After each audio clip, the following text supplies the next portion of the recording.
Can you solve this limit as x approaches 2 of x squared plus 2x minus 8 divided by x minus 2? Let's substitute 2 into the function.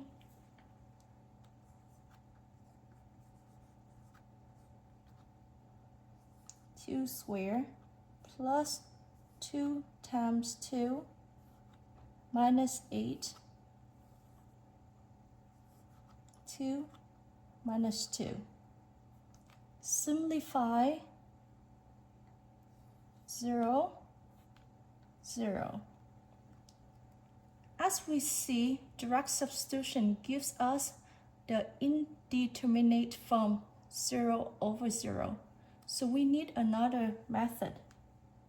Step 2.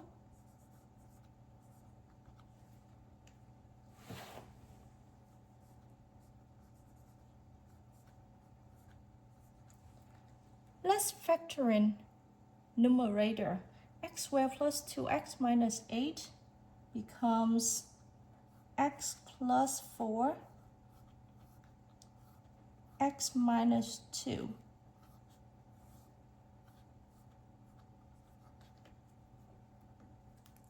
Cancel x minus 2, x minus 2.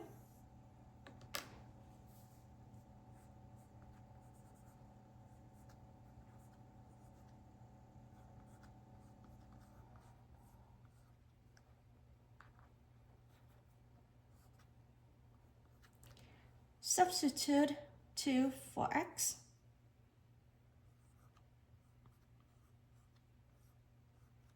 Simplify 2 plus 4, 6 divide 1 equal to 6.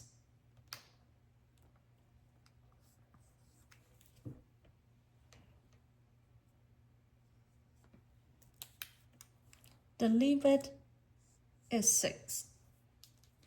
Let's check the answer on the calculator. As you see, I already input the function in y equal to ref trace. You see 1.8, 1.9, close to x equal to 2 is jumped to 2.1 and y equal to 6.1. So let's look again, go down, y equal to 5.9 and then it jumped to 6.1. Let's look at the table. As you see, when x equal to 2, y error. That means when you have the graph, there's the hole at this point. Since the TI-84 cannot clearly display the hole, let me show you on the graph board. When x equal to 2, the y is error. As you look on the graph here, there's a hole at the point 26. That means when x equal to 2, f of 2 doesn't exist. If you found this helpful and want to learn more step by step, subscribe to the channel. See you next time.